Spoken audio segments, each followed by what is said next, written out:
नमस्कार दोस्तों, आप सभी का स्वागत है हमारे एक और नए पॉडकास्ट में। और आज हमारे साथ है एस्ट्रोलॉजर पंडित जय गौर जी, जो एक्सपर्ट है प्यार और वशीकरण की प्रॉब्लम के सॉल्यूशन के। तो चलिए हम इनसे कुछ बातचीत करते हैं। नमस्कार जय गौर जी। नमस्कार जी, कैसे हैं आप? बढ़िया हूँ, आप कैसे हैं? जी बढ़िया। मेरा आपसे पहला क्वेश्चन ये है कि जैसे लोगों का रिलेशनशिप अच्छे से चल रहा होता है और चलते चलते एकदम से उनके बीच इतनी दूरियां कैसे आ जाती है? जी, इसका आंसर ये है कि पहली बात तो ये कि लोग क्या होते हैं कि आजकल एक दूसरे की भावनाओं को समझ नहीं पाते हैं। ठीक है, लोग एक दूसरे को क्या होता है कि शुरू में जब प्यार रहता है तो लोग एक दूसरे को ज़्यादा टाइम देते हैं, ज़्यादा वक्त देते हैं। लेकिन समय के साथ साथ क्या होता है कि उन दोनों के बीच में एक दूसरे को वक्त देना कम हो जाता है, तो लोग ये सोचने लग जाते हैं कि ये इंसान अपने को चीट कर रहा है। उसकी वजह से भी क्या होता है, प्यार में दूरी आ जाती है। दूसरा रीज़न आजकल होता है थर्ड पर्सन। देखो आज की दुनिया में क्या होता है कि इंसान एक दूसरे को देख करके आकर्षित हो जाता है, तो वो उसको पाने की कोशिश करता है, तो उसकी वजह से भी परेशानियां बढ़ जाती है। जैसे कि वशीकरण होता है, तो क्या वशीकरण के द्वारा प्यार को वापस पाया जा सकता है? जी बिल्कुल, वशीकरण के ज़रिए आप अपने खोए हुए प्यार को वापस पा सकते हैं। वशीकरण, आजकल लोग क्या होते हैं वशीकरण के नाम से डरते हैं कि वशीकरण कोई भी गलत चीज़ नहीं है। अगर सात्विक तरीके से किया जाए तो वशीकरण के ज़रिए हम अपने खोए हुए प्यार को वापस पा सकते हैं, क्योंकि सात्विक तरीके से और कुंडली के आधार पर अगर अपन देखें तो कुछ सॉल्यूशन और कुछ तरीके और कुछ उपाय ऐसे होते हैं जिसके ज़रिए अपन अपने खोए हुए प्यार को वापस पा सकते हैं। उनमें से एक सबसे बेस्ट जो तरीका होता है वो वशीकरण का होता है। अच्छा, ओके जी। मेरा आपसे अगला क्वेश्चन ये था कि वशीकरण क्या ज़बरदस्ती होता है? देखिए, मैं आपको एक छोटी सी बात बताऊं, आज के जनरेशन के हिसाब से देखा जाए तो लोग वशीकरण एक तरफे प्यार को पाने के लिए भी करवाते हैं लोग। लेकिन वशीकरण अगर अपन पूर्वजों के हिसाब से देखा जाए या शास्त्रों के हिसाब से देखा जाए तो वशीकरण लोग अपने खोए हुए प्यार को पाने के लिए या फिर हस्बैंड वाइफ की डिस्प्यूट को दूर करने के लिए लोग वशीकरण करवाते हैं। अच्छा जी। मेरा नेक्स्ट क्वेश्चन ये है कि वन साइड रिलेशनशिप को चलाने के लिए सबसे सेफ सॉल्यूशन क्या है? देखिए, वन साइड लव, पहली बात तो वो रियल लव नहीं होता है, क्योंकि एक साइड से ही प्यार होता है, दूसरी साइड से प्यार नहीं होता है। अच्छा। उस रिलेशनशिप को चलाने के लिए हमें पहले अपने एफर्ट्स लगाने चाहिए कि सामने वाला इंसान अपने प्यार में आए। और रही बात ये कि कभी कभार ऐसा होता है कि अपन लाख कोशिशें कर भी लेते हैं फिर भी सामने वाला अपने प्यार में नहीं आ पाता है, तो एस्ट्रोलॉजिकल कुछ उपाय ऐसे होते हैं जिससे उन उपायों को अगर अपन फॉलो करते हैं तो सामने वाला इंसान जो होता है वो अपने प्यार में वशीकरण द्वारा आ सकता है। उसके अंदर से मेन जो उपाय होता है वो वशीकरण होता है। अपन उसकी डिटेल्स जैसे नाम, डेट ऑफ बर्थ, फोटो, उनके आधार पे अपन वशीकरण के जरिए उसको अपने प्यार में ला सकते हैं। बिना उनकी मर्जी के करवा सकते हैं? हाँ, बिना उनकी मर्जी के वो वशीकरण हो सकता है, लेकिन एक दूसरे का आपस में कांटेक्ट होना जरूरी होता है। ओके। बिना किसी कांटेक्ट के अपन वशीकरण नहीं कर सकते। जैसे कि आजकल लव लाइफ में हम देखते हैं कि ये कॉमन सी प्रॉब्लम हो गई है कि जब रिलेशनशिप चल रहा होता है अच्छा खासा, तो एक पार्टनर दूसरे पार्टनर को इग्नोर करने लग जाता है जी। तो उसका कोई सॉल्यूशन हो सकता है क्या? बिल्कुल, उसका सॉल्यूशन हो सकता है। सॉल्यूशन से पहले में उसका रीजन जानना जरूरी होता है कि किस वजह से वो इंसान अपने को इग्नोर कर रहा है। देखिए, ऐसा नहीं होता कि दो अच्छे खासे प्यार करने वालों के बीच में अगर प्यार कम हो तभी वो इग्नोर करता है। अच्छा। आजकल हो सकता है सामने वाला इंसान अपने काम के अंदर ध्यान दे रहा हो, या हो सकता है कोई फैमिली की वजह से कुछ प्रॉब्लम्स आ रही हो, उसकी वजह से भी ये दिक्कत परेशानी हो सकती है। इसके लिए अपने को क्या पहले रीजन का पता लगाना जरूरी है कि किस रीजन से वो अपने को इग्नोर कर रहा है। अच्छा जी। और रही बात ये कि कभी कभार ऐसा भी हो सकता है कि थर्ड पर्सन लाइफ में इंटर हो जाता है, उसकी वजह से भी परेशानियां बढ़ सकती है। तो उसका पता चल जाता है एस्ट्रोलॉजी के द्वारा? जी, उसका पता एस्ट्रोलॉजिकल अगर कुंडली चेक करवाते हैं अपन तो उसके अंदर अपने को पता लग जाता है कि क्या उस इंसान की ज़िंदगी में कोई थर्ड पर्सन आया है। अभी अपन रिलेशनशिप में देखते हैं कि अच्छा खासा चल रहा होता है, फिर वो थर्ड पर्सन जो इन्वॉल्व हो जाता है वो क्यों होता है?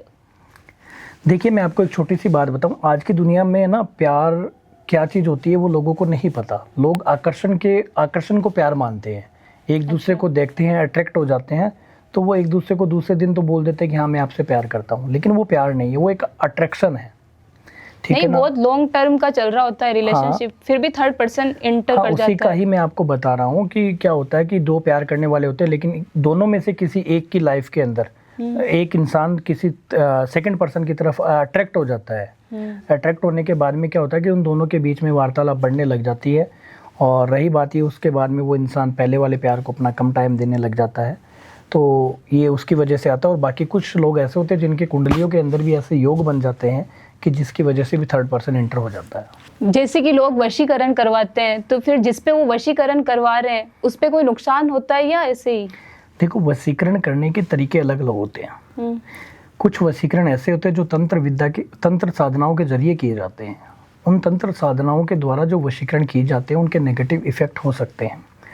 और अगर अपन कुंडली मिलान के जरिए और सात्विक उपायों के जरिए अगर वशीकरण क्रिया करते हैं तो वो कभी भी इंसान के जीवन में नुकसान नहीं पहुंचाती है, बल्कि वो एक सात्विक तरीके से की जाती है और उस चीज़ का फ़ायदा लॉन्ग टाइम तक रहता है और वो एक प्रॉपर सॉल्यूशन होता है।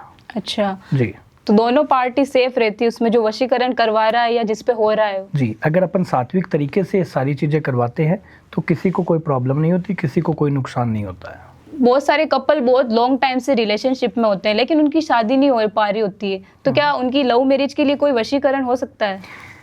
देखिए, कभी कभार तो ऐसा होता है कि अगर दो प्यार करने वाले होते हैं उनकी कुंडलियों में योग ही नहीं होता शादी का। अच्छा। कि उन दोनों की शादी होना पॉसिबल ही नहीं होता है क्योंकि उनकी कुंडलियों में योग भी नहीं है। फिर भी अगर वो इंसान एक दूसरे से शादी करना चाहते हैं कि वो शादी हो, तो आजकल बहुत से उपाय हैं, जैसे कि एक वशीकरण होता है। वशीकरण के जरिए भी एक दूसरे से शादी कर सकते हैं, या फिर बोले तो संजोग बंधन होता है।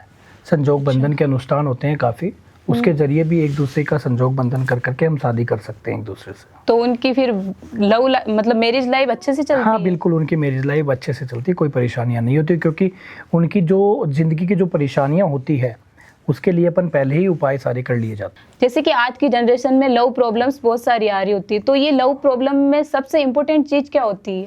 देखिए, सबसे इम्पोर्टेंट चीज़ ये होती है कि थर्ड पर्सन का एंटर होना। आजकल क्या होता है कि प्यार करने वालों के बीच में थर्ड पर्सन आता ही आता है, क्योंकि मेरे पास भी काफ़ी लोग आते हैं। ठीक है, मैंने भी सुना है कि थर्ड पर्सन हमारे बीच में आ गया, उसकी वजह से हम दोनों के बीच में दूरी आ रही है। क्योंकि आज की जो टाइम है ना, आज की जो फ्रेंडली टाइम आ चुका है, उसकी वजह से क्या होता है कि एक दूसरे से इंसान जल्दी अट्रैक्ट हो जाता है, उसकी वजह से ये प्रॉब्लम्स बढ़ती जा रही है। वशीकरण करके अपन किसी का नेचर बदल सकते हैं क्या? बिल्कुल बदल सकते हैं। वशीकरण कर करके अपन किसी का नेचर, उसके अलग अलग रीजन होते हैं। जैसे आजकल क्या होता है कि पेरेंट्स अपने बच्चों पर भी वशीकरण करवा देते हैं। उसका कारण ये होता है कि जब बच्चा अगर किसी गलत लाइन पे जा रहा है और वो अब उसके पेरेंट्स को पसंद नहीं होती है, तो पेरेंट्स अपने बच्चे पे वशीकरण कर करके उसका नेचर बदल सकते हैं। अच्छा जी, और वही चीज़ सेम होती है कि एक हस्बैंड वाइफ भी आपस में वशीकरण कर सकते हैं उनका नेचर बदलने के लिए, या एक दूसरे के प्रति प्यार बढ़ाने के लिए भी वशीकरण किया जा सकता है। पूरी तरह से जैसे कंट्रोल कर सकते हैं? हाँ बिल्कुल, अपन अगर कोई इंसान ये चाहे कि वो अपने प्यार को या फिर हस्बैंड वाइफ एक दूसरे को कंट्रोल में करना चाहे, तो वशीकरण के जरिए एक पूरा का पूरा एक इंसान को कंट्रोल में किया जा सकता है। ओके जी, अगर वो चाहे कि सामने वाले इंसान को अपने इशारों पे चलाना हो तो वो बिल्कुल चला सकता है वशीकरण के जरिए। जैसे ब्रेकअप हो जाता है किसी कपल का, लेकिन एक पार्टनर तो मूव ऑन कर लेता है पर दूसरा नहीं कर पा रहा होता है, तो वशीकरण द्वारा उनको वापस अपनी लाइफ में लाना सही होता है? देखिए, आजकल लोग सबसे ज़्यादा इसी चीज़ पे ध्यान देते हैं, और इसी उपाय के जरिए ही आजकल लोग अपने खोए हुए प्यार को वापस पाते हैं। क्योंकि जो सच्चा प्यार होता है वो कभी भी दूर नहीं जाता है, और इंसान उसको कभी भी ज़िंदगी में नहीं भुला सकता है, चाहे उसके लाइफ में कोई दूसरा इंसान भी आ जाए। सही बात। ठीक है, और आजकल क्या होता है कि एक इंसान अगर अपने खोए हुए प्यार को वापस पाना चाहता है, वो नहीं चाहता कि वो उससे दूर जाए, तो वशीकरण के जरिए वो अपने खोए हुए प्यार को वापस पा सकता है, और ये 100% होता है, और बहुत कम टाइम में इस चीज़ का असर हो जाता है। पंडित जी, मैं आपसे अगला क्वेश्चन ये करना चाहूँगी कि जो वन साइड लव होता है उसका क्या सॉल्यूशन होता है? देखिए, वन साइड लव क्या होता है कि एक तरफा प्यार को वन साइड लव बोलते हैं, कि एक इंसान के दिल में प्यार है, दूसरे इंसान के दिल में कोई भी प्यार नहीं है। फिर भी अगर जिस इंसान के दिल में प्यार है वो अपने प्यार को पाना चाहता है, तो उसके अंदर क्या होता है, कुछ उपाय होते हैं, कुछ सात्विक पूजा अनुष्ठान होते हैं, जिसके ज़रिए से वो सामने वाले इंसान के दिल में अपने लिए प्यार की जोत जगा सकता है, उसके दिल में अपना प्यार जगा सकता है, जिससे कि वो इंसान उसके लाइफ में आ सकता है। जैसे किसी को वन साइड लव होता है तो वो बहुत लॉन्ग टाइम तक वेट करता रहता है अपने पार्टनर का, तो फिर वो वेट करना सही होता है? देखिए, हर इंसान के मन की भावनाएं अलग अलग होती है। कुछ लोग क्या होते हैं कि इंतजार करते हैं कि सामने वाला इंसान आज नहीं तो कल कभी ना कभी अपनी लाइफ में आएगा ही आएगा, हालांकि वो उसको बोलता भी है, एफर्ट्स भी मारता है कि भाई वो इंसान उसकी लाइफ में आ जाए। और कुछ लोग ऐसे होते हैं कि जो नहीं चाहते कि वो इंतज़ार करे, तो वो वशीकरण का सहारा लेते हैं या कुछ सात्विक अनुष्ठान का सहारा लेते हैं, जिसके ज़रिए वो अपने प्यार, एक तरफा प्यार को अपना बना सकते हैं। लेकिन हाँ, आज की दुनिया में मुझे नहीं लगता कि कोई ऐसा इंसान भी है जो एक तरफे प्यार का वेट करे, इंतज़ार करे। बहुत मुश्किल के बहुत कम लोग हैं जो एक तरफा प्यार का वेट करते हैं, क्योंकि आजकल बहुत सॉल्यूशन ऐसे हैं कि वो अपने प्यार को वापस पा सकते हैं। जैसे कि पंडित जी, आजकल हम लोग एड में बहुत सारे ऐप वगैरह देखते हैं, बहुत सारे एस्ट्रोलॉजर पंडित जी ऐसे आते हैं, तो क्या ये सब लोग सही होते हैं? देखिए, मैं किसी की गणना नहीं कर सकता हूँ कि क्या सही है क्या गलत है, लेकिन हम लोग कैसे चूज करें कि ये एस्ट्रोलॉजर सही बोल रहा है और ये गलत बोल रहा है? इसके अंदर क्या होता है, सबसे पहले अपने आप के ऊपर कॉन्फिडेंस रखना चाहिए कि हम जहाँ भी जा रहे हैं, जिसके पास भी जा रहे हैं, वो अपने को सही चीज़ बताएगा, या फिर हम जिससे गाइडेंस लेने हैं वो इंसान सही है या गलत है, उसके आप प्रोफाइल चेक कीजिए, उसके बारे में जाने कि वो क्या है, कहाँ से है क्या नहीं। आप उसी वीडियो कॉल पर भी बात कर करके देख सकते हैं। ओके जी, जब तक इंसान को सही परख ना हो कि वो सही है या गलत है, तब तक मैं नहीं बोलूँगा कि आप वहाँ पे जाएं। ओके जी, क्योंकि इंसान के मन में भी विश्वास होना चाहिए और सामने वाले के ऊपर भी विश्वास होना चाहिए कि हमें सही राय देगा। तो पंडित जी, मैं पूछना चाह रही हूँ कि बिना वशीकरण के भी प्यार को पाया जा सकता है? बिल्कुल, बिना वशीकरण के भी प्यार को पाया जा सकता है। एक सम्मोहन विधि होती है, जो एक सात्विक अनुष्ठान जिसको बोलते हैं, जिससे ये होता है कि एक दूसरे के इंसान के मन को आपस में मिलाया जाता है, एक दूसरे के संजोग को मिलाया जाता है। और कभी कभार ऐसा होता है कि एक दूसरे की कुंडली के आधार पर भी अपन कुछ उपाय ऐसे बता सकते हैं जिसके जरिए भी इंसान अपने खोए हुए प्यार को वापस पा सकता है। मतलब एक इंसान को प्यार है, दूसरे पार्टनर को प्यार नहीं, फिर भी? हाँ, फिर क्या होता है कि दोनों की कुंडली का मिलान करना पड़ता है, किस ग्रह की वजह से वो एक दूसरे के करीब नहीं आ पा रहे हैं, ये अपने को देखना होता है। अच्छा। जिस ग्रह की वजह से वो दोनों एक नहीं हो पा रहे हैं, अपने को उस ग्रह का उपाय देखना पड़ता है। उपाय देख करके उस चीज़ का सॉल्यूशन हो जाता है और वो एक हो जाते हैं। जैसे कि पंडित जी, बहुत सारे पार्टनर्स के ब्रेकअप हो जाता है, लेकिन वो लोग दोस्ती मेंटेन करके रखना चाहते हैं, तो फिर लव लाइफ के बाद फ्रेंडशिप मेंटेन रह सकती है? बिल्कुल रह सकती है, और आजकल होता भी है। बहुत से मीन्स मेरे पास भी कॉल्स ऐसी आती है, और ऐसा होता भी है, क्योंकि आजकल क्या होता है कि दो प्यार करने वाले होते हैं, लेकिन घर वालों की मर्जी के खिलाफ जाके वो शादी नहीं करना चाहते हैं, और उनकी शादी अलग अलग जगह हो जाती है। जी। लेकिन फिर भी वो दोनों प्यार करते हैं, फिर भी वो ये चाहते हैं कि चलो आज अब अपन प्यार की एंडिंग कर एक दोस्ती का रिश्ता आपस में रखना चाहते हैं, अपन सच्चे दोस्त बन के रहना चाहते हैं। तो ये चीज़ पॉसिबल होती है, लोग सच्चे रिश्ते को निभाते हैं। तो उसके लिए कोई एस्ट्रोलॉजी में कोई सॉल्यूशन होता है या वैसे? एस्ट्रोलॉजी में भी सॉल्यूशन होता है। कभी कभार ऐसा होता है कि एक इंसान चाहता है कि वो दोस्ती रखे, दूसरा नहीं चाहता, दूसरा उसको इग्नोर कर रहा है, तो एस्ट्रोलॉजिकल में कुछ उपाय ऐसे होते हैं, उन उपाय को अगर फॉलो करते हैं तो वो सामने वाला इंसान दोस्ती रखने को तैयार हो जाता है। जैसे पंडित जी, हमारी मम्मियाँ बेसिकली हमें बोलती है कि किसी और के कपड़े मत पहनो, कई बाल इधर उधर मत फेंको, तो ये कपड़े बालों इनसे भी वशीकरण होता है क्या?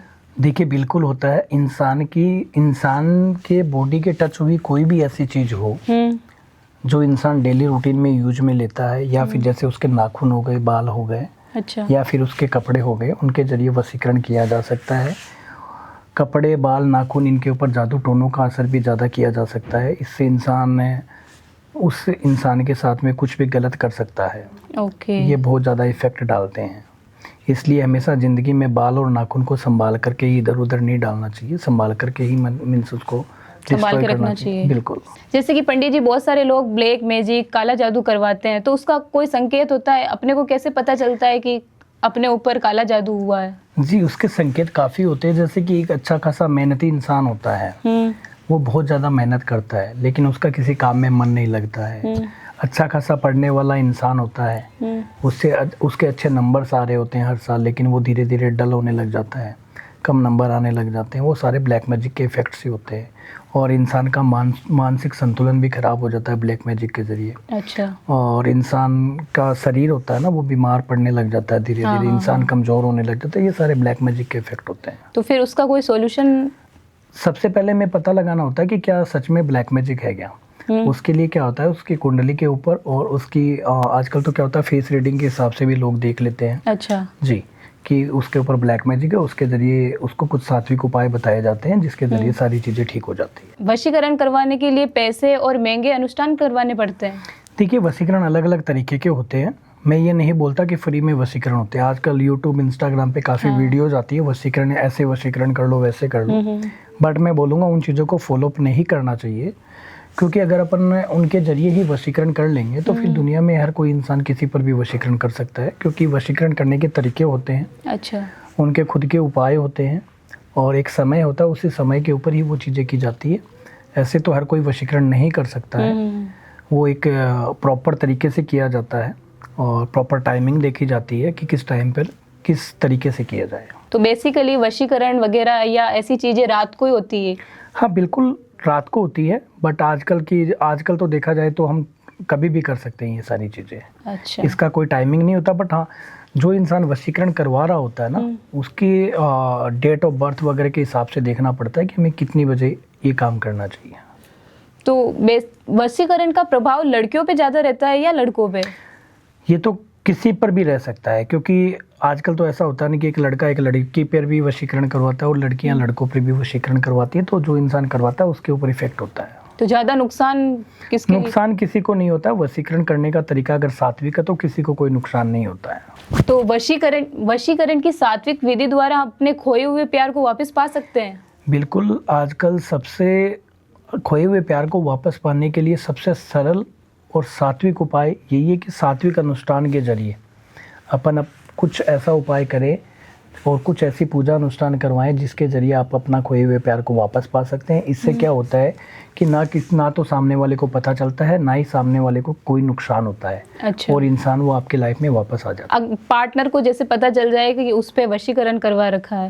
देखिए, वशीकरण अलग अलग तरीके के होते हैं। कुछ वशीकरण ऐसे होते हैं जिसको अपन पता ही नहीं लगा सकते कि अपने ऊपर वशीकरण किया भी गया है क्या। अगर आपकी लाइफ में भी अगर कोई ऐसी प्रॉब्लम है या लव लाइफ में कोई प्रॉब्लम चल रही है या आपके ऊपर किसी ने वशीकरण करवा रखा है या आपको किसी पे वशीकरण करवाना है, तो आप भी पंडित जे गौड़ जी से संपर्क कर सकते हैं।